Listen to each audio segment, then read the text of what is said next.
네, 오늘 하나님께서 우리에게 주신 말씀은 창세기 25장 21절부터 26절까지의 말씀입니다. 함께 말씀을 받들어 읽겠습니다. 이삭은 자기 아내가 임신하지 못하므로 아내가 아이를 가지게 해달라고 주님께 기도하였다. 주님께서 이삭의 기도를 들어주시니 그의 아내 리브가가 임신하게 되었다. 그런데 리브가는 쌍둥이를 배웠는데 그 둘이 태 안에서 서로 싸웠다. 그래서 리브가는 이렇게 괴로워서야 내가 어떻게 견디겠는가 하면서 이 일을 알아보려고 주님께로 나아갔다. 주님께서 그에게 대답하셨다. 두 민족이 너의 태 안에 들어있다. 너의 태 안에서 두 백성이 나뉠 것이다. 한 백성이 다른 백성보다 강할 것이다. 형이 동생을 섬길 것이다. 달이 차서 몸을 풀 때가 되었다. 태 안에는 쌍둥이가 들어 있었다. 먼저 나온 아이는 살결이 붉은 데다가 온 몸이 털투성이어서 이름을 에서라고 하였다. 이어서 동생이 나오는데 그의 손이 에서의 발 뒤꿈치를 잡고 있어서 이름을 야곱이라고 하였다.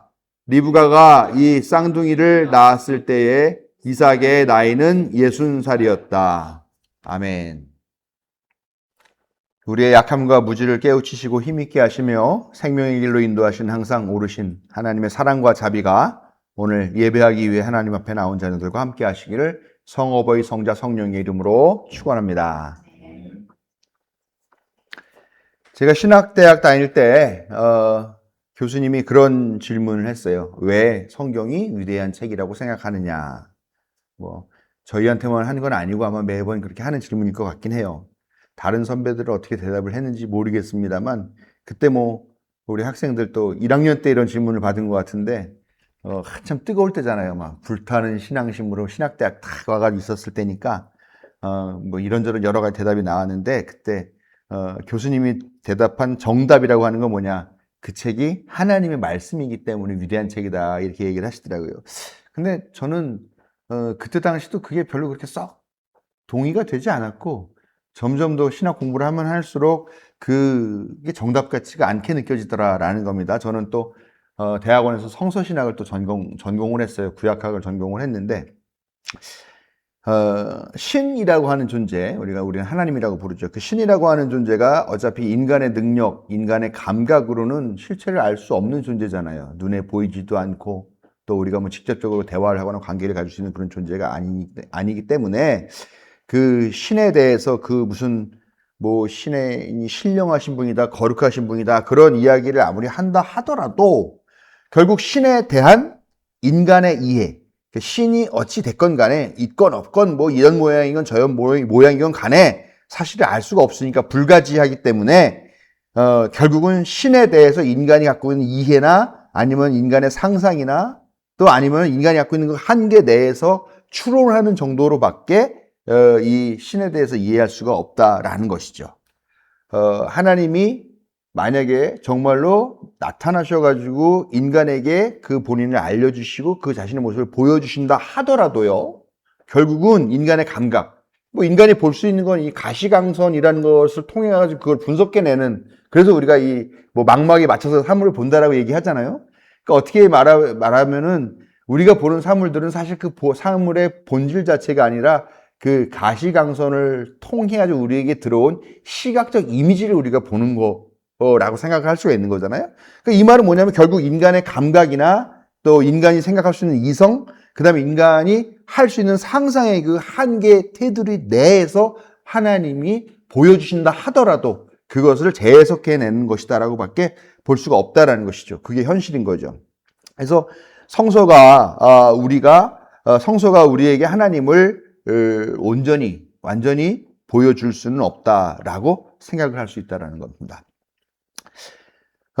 나는 그 성서 책의 이야기들이 만들어지고 다듬어지고 수집되고 또 글로 쓰여진 그 시간이 수천 년 이라고 봅니다. 최소한 6,000년 이상이라고 보고 있는데 그 긴 시간 동안 그 이야기들이 만들어지고 서로 입을 통해서 전달되고 그러다가 글자가 나오면 그 이야기들을 수집하고 그걸 다시 이 책이란 이걸로 묶어내는 그 긴 여정이라고 생각하는데 이 신을 어떤 존재로 생각하는 그 인간, 그 다음에 인간이 인간 자신에 대해 생각하는 것들에 대한 그 기나긴 역사를 담고 있기 때문에 나는 이 성서가 위대하다라고 생각합니다.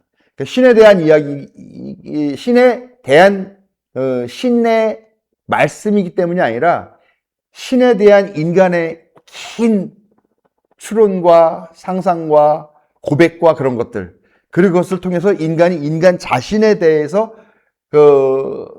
탐구하고 또 알아가고 연구하고 고민하고 했던 그런 내용들이 담겨 있는 그런 책이기 때문에 나는 위대하다라고 생각한다는 것이죠.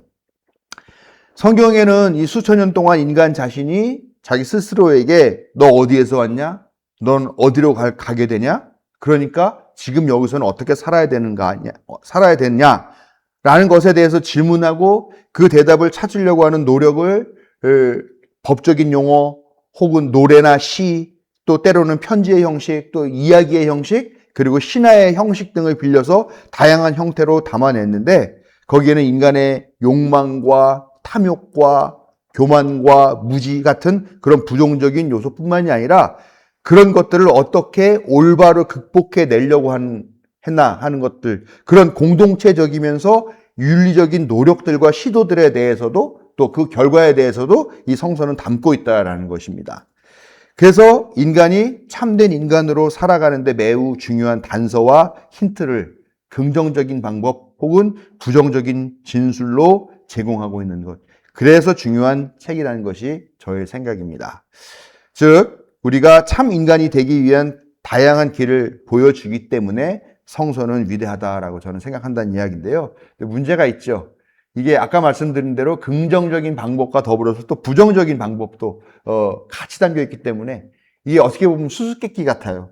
그리고 어떤 것이 긍정적인 이야기고 어떤 것이 부정적인 이야기인가를 찾아내는 것, 그게 이제 우리의 노력에 달려있는 이야기다라고 할 수가 있다는 것입니다. 우리가 인간의 본성을 말할 때 보통 성선설 혹은 성악설 이렇게 보통 구분해서 이야기를 합니다. 그러면 성서는 인간의 본성을 어떻게 볼까 생각해 봅니다. 여러분들은 성서에 나타난 인간의 본성은 성악설인 것 같습니까? 성선설인 것 같습니까? 제 질문이 어려웠나요? 성선설과 성악설을 설명해 드려야 되나요? 성악설 같아요? 네. 제 생각에도 전반적으로 성서는 성악설을 담고 있는 것 같아요. 전반적으로 인간을 악한 존재로 이렇게 보고 있는 것 같아요. 성경에 나와 있는 이야기들 그렇죠. 자기 동생을 쳐 죽인 그런 가인의 이야기를 봐도 그렇고요. 또 에덴 동산에서 가인이 쫓겨나면서 뭐라고 얘기를 하냐면은 내가 여기서 쫓겨나서 세상을 떠돌게 될 텐데 그때 자기를 만나는 사람마다 나를 죽이려고 할 것 같다 이런 얘기를 해요.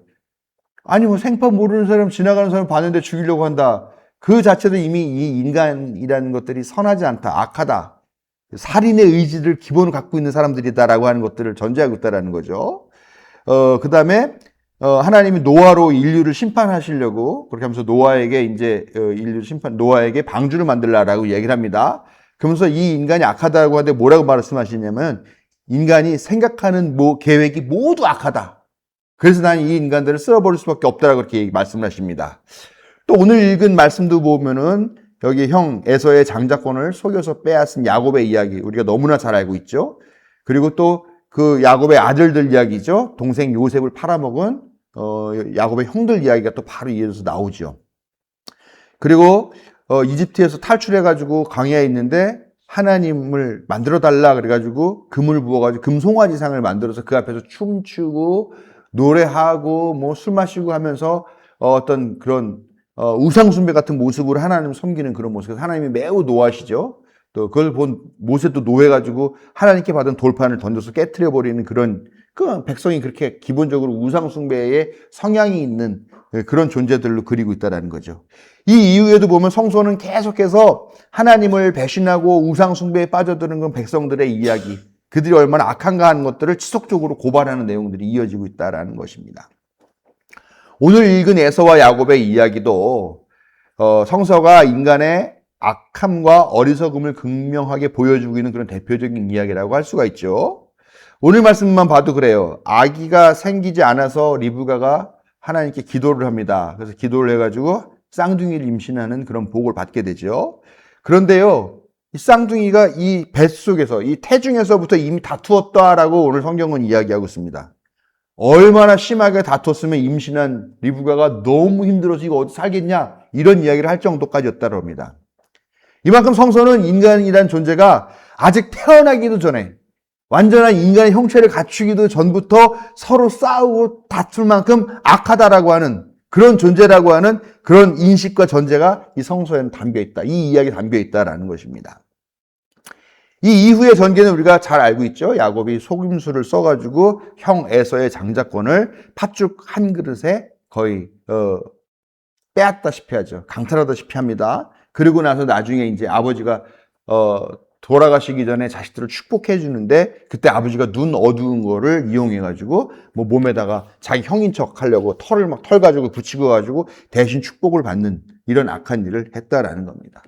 물론 그렇다고 해서 에서가 전적인 피해자로 보이기만 할 수는 없죠. 왜냐면은 뭐 자기 장자권이라는 거 이렇게 장자권이라는 거는 권리이기도 하지만 의무이기도 하잖아요. 한 그 부족을 책임져야 되는 그런 의무인데 그런 것들을 가볍게 어겨가지고 파축한 걸 팔아버린 그런 형 어리석음, 에서의 어리석음. 그 어리석음도 악함의 한 측면이라고 볼 수 있다는 것이죠.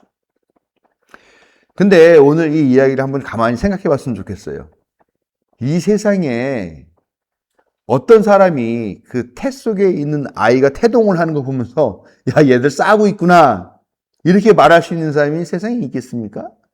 아, 이놈이 태동을 심하게 하는구나라고 생각하지, 쌍둥이에, 세 쌍둥이, 네 쌍둥이가 들어있다 하더라도 태동하는 걸 보고 태동한다고 그러지 누가 이 녀석들을 서로 싸우고 있네? 이렇게 이야기를 단정적으로 할 수 있겠느냐라는 겁니다.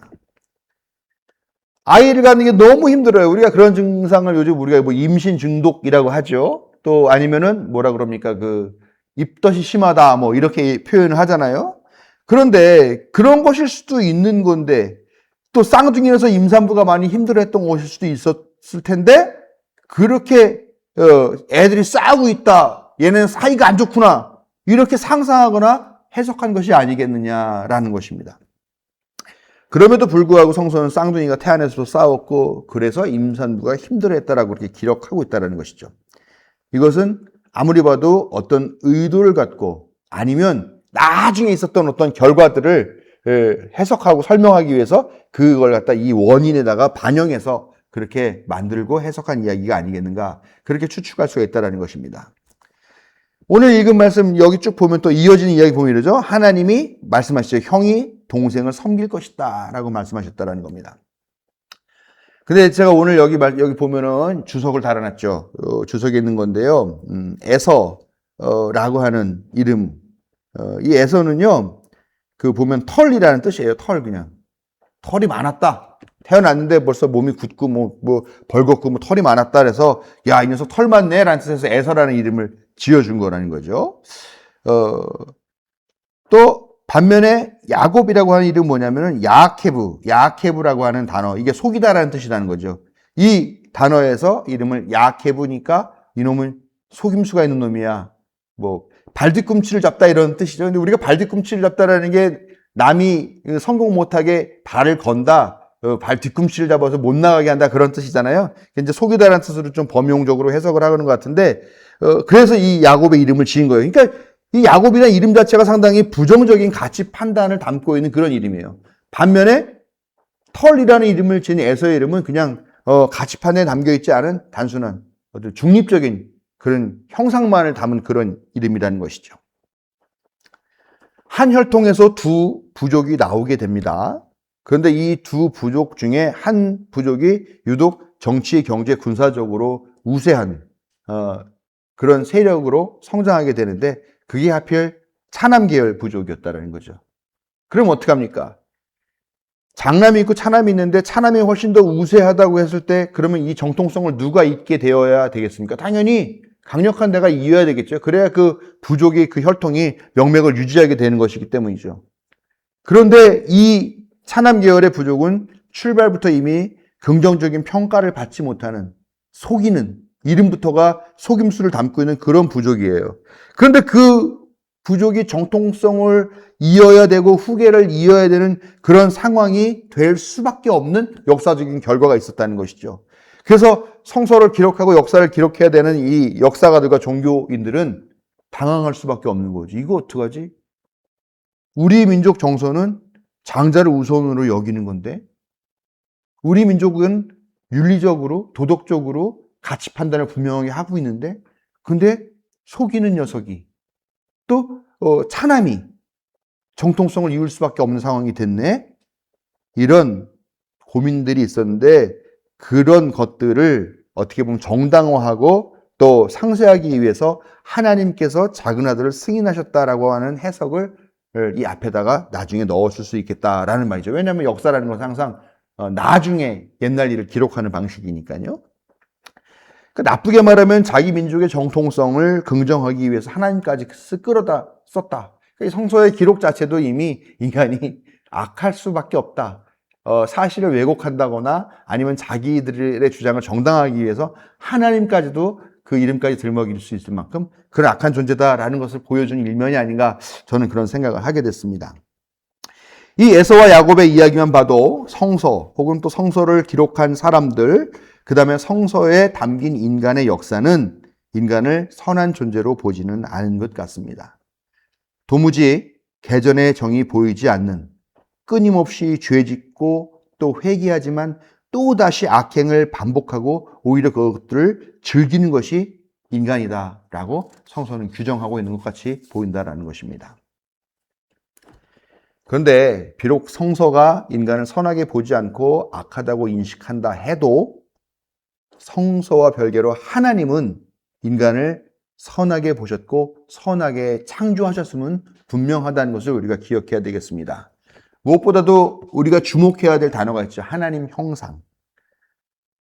하나님의 형상. 하나님이 어떤 형상이고 또 어떤 존재인지 우리가 알 수 없다라고 해도 우리는 전제하고 있잖아요. 그분이 정확하게 어떤 분인지는 모르겠지만 그분은 이 세상에서 완전하게 선하고 진실하고 정의롭고 공정하며 아름다운 분이다라고, 그런 존재라고 우리는 전제하고 상정하고 그렇게 믿고 있다라는 것이죠. 근데 사실은 우리가 정의라는 것이 무엇인지 정확하게 몰라요. 예? 정의에 대한 기준도 항상 흔들려요. 그럼에도 불구하고 우리는 우리의 정의는 비록 흔들리고 우리의 정의는 완벽하지 않다 할지라도 우리가 믿는 하나님의 정의는 분명하게 있을 것이고 그것은 모든 시대를 관통해서 우리에게 반드시 드러날 것이다라고 하는 그런 믿음들이 우리에게 있다라는 것이죠. 그러므로 하나님 형상 따라 지음받은 우리에게도 그런 하나님의 온전성들이 담겨 있다라고 그렇게 우리는 믿어야 한다는 것입니다. 서로를 속이고 원수가 됐던 에서와 야곱, 너 내 눈에 띄기만 해 아주 죽여버릴 거야 막 이러면서 이를 갈고 있었고, 야곱도 계속 힘든 생활을 하면서도 자기 형에게 미안한 마음 갖지 않고 그렇게 살아왔던 그런 야곱이었지만 나중에 이들이 만나게 된단 말이에요. 근데 그 만나는 자리의 모습을 보면 어땠느냐? 서로 목을 끌어안고 입을 맞추며 함께 울었다라고 성서에는 나오고 있다는 거죠. 또 그 자식들, 동생을 팔아먹었던 형들, 요셉을 팔아먹었던 이들도 나중에는 만나가지고 서로 부둥켜 안고 울었다, 화해했다, 이렇게 성서는 우리에게 전달하고 있다는 것이죠. 이게 어떻게 보면은 도저히 용서할 수가 없잖아요. 그런데도 원수 같았던, 정말 혈육이지만 용서할 수 없는 원수보다 더 나쁜 이런 관계들이 극적으로 화해하고 다시 하나가 되는 그런 사건들이 벌어지게 되는데, 이런 사건들이 왜 일어났냐 보면은 그 배후에 하나님께서 일하시는 모습들이 보이더라라는 것입니다. 이사야서 1장 18절 말씀 우리가 여기 있는데 한번 같이 읽어보겠습니다. 시작. 주님께서 말씀하신다. 오너라 우리가 서로 변론하자. 너희의 죄가 주홍빛과 같다 하여도 눈과 같이 희어질 것이며 진홍빛과 같이 붉어도 양털과 같이 희어질 것이다. 네. 하나님이 부르시는 거예요. 와, 니네 진홍빛과 같이 붉은 그런 죄를 지었지만 내 앞으로 나와서 나랑 얘기하자. 그러면 너희의 죄가 희어질 것이다. 양털과 같이 희어질 것이다. 너의 죄를 용서할 것이다. 내가 너를 다시 받아줄 것이다. 내가 다시 너희의 하나님이 되어주겠다. 이렇게 부르신다라는 것입니다. 죄악으로 멸망을 앞둔 도시가 있습니다. 니느웨라고 하는 도시죠.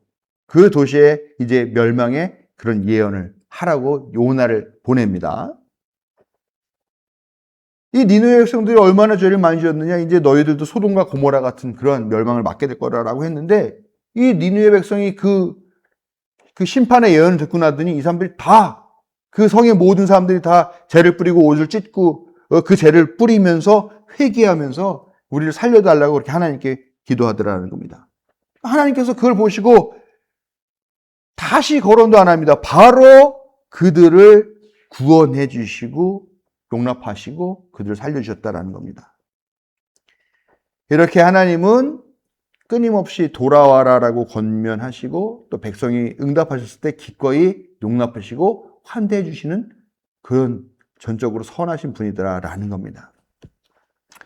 여러분, 인간은 분명 악한 본성이 있는 것 같고요. 또 악한 욕망에 쉽게 흔들리고 유혹을 받아요.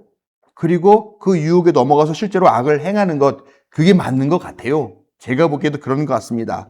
그러나 하나님은 그런 인간을 향한 사랑을 포기하지 않으시는 분이십니다. 끊임없이 인간이 죄를 짓지만 그럼에도 불구하고 하나님은 지치지 않고 계속해서 돌아와라, 돌아와라, 돌아오기만 하면은 내가 너의 죄를 깨끗하게 용서해 주겠다라고 그렇게 권면하고 부르시는 그런 분이시다라는 겁니다. 성서를 통해 알 수 있듯이 수많은 예언자들을 보내시면서 돌아와라, 용서하겠다. 그렇게 끊임없이 부르시더라. 그리고 결국에는 독생자이신 예수님까지도 우리에게 보내주셔서 우리를 결국은 십자가의 보혈로 구원해 주셨다라는 것입니다. 그것이 바로 하나님께서 얼마나 선하신 분이신가. 하나님의 형상이라는 것이 얼마나 완벽한 선함을 그렇게 전제하고 있다는 것을 우리에게 보여주고 있다는 것입니다. 우리는 악할지 몰라요. 그러나 우리를 만드신 하나님은 지극히 선하신 분이십니다. 우리의 악한 본성을 극복하고 하나님의 형상의 선한 모습을 회복하게 하시며 우리와 화해하시는 그런 분이십니다. 그런데 우리는 바로 그 하나님의 형상을 따라 지음 받았고 이제 예수 그리스도를 통하여 하나님의 자녀가 되는 권세까지 얻었습니다. 이 말은 무슨 말이냐? 우리가 하나님의 형상을 회복하고 하나님의 유산을 상속하는 권리와 의무를 받은 그런 존재로 거듭났다라는 것입니다. 여러분, 많은 사람들이 인간은 악하다라고 그렇게 생각을 해요. 그리고 자포자기한 것 같아요. 그런 심정으로 악하게 살아가는 것이 오히려 당연한 것이고 그게 순리이고 그게 상식이라는 듯이 행동하고 있어요. 사람이 그렇지, 뭐 인간이 그렇지, 세상에 선한 게 어딨어? 그러면서 어떻게 보면 그런 악함이 시대 정신이 된 것 같아요. 다 그런 악행을 저지르는 것을 당연하게 생각하고 있는 것 같습니다. 그런 악한 일에 동조하는 것에 대해서 일말의 부끄러움도 느끼지 않는 것이 당연한 것 같은 그런 세상이 되었다는 것입니다. 그렇지만 하나님의 자녀인 우리는 우리의 악함을 인정해야 되죠. 인정하면서도 우리 안에 담겨있는 이 하나님의 형상과 그 선하신 의지를 믿어야 될 것 같습니다. 믿어야 합니다. 하나님이 선하시니 우리도 선할 수 있고 또 선해야 합니다. 하나님께서 거룩하시니 너희도 거룩하라. 이렇게 성경은 우리에게 권면하고 있습니다. 그것이 우리의 본성입니다. 악한 본성이 있습니다. 그러나 그것을 능가하는 본성, 바로 하나님의 선하심을 입은 하나님의 형상 따라 지음받은 것, 그것이 바로 우리의 본성입니다. 선과 악의 긴장 한가운데 놓여있는 것이 우리의 삶이지만 우리는 하나님의 선하심을 의지하고 그 선한 삶이 우리 안에서 성취되기를 위해 기도하고 헌신해야 할 것입니다. 선하신 하나님의 자녀로 살아갈 수 있도록 도우심과 인도하심을 구하는 성도 여러분들에게 하나님의 사랑과 자비가 함께 하시기를 축원합니다.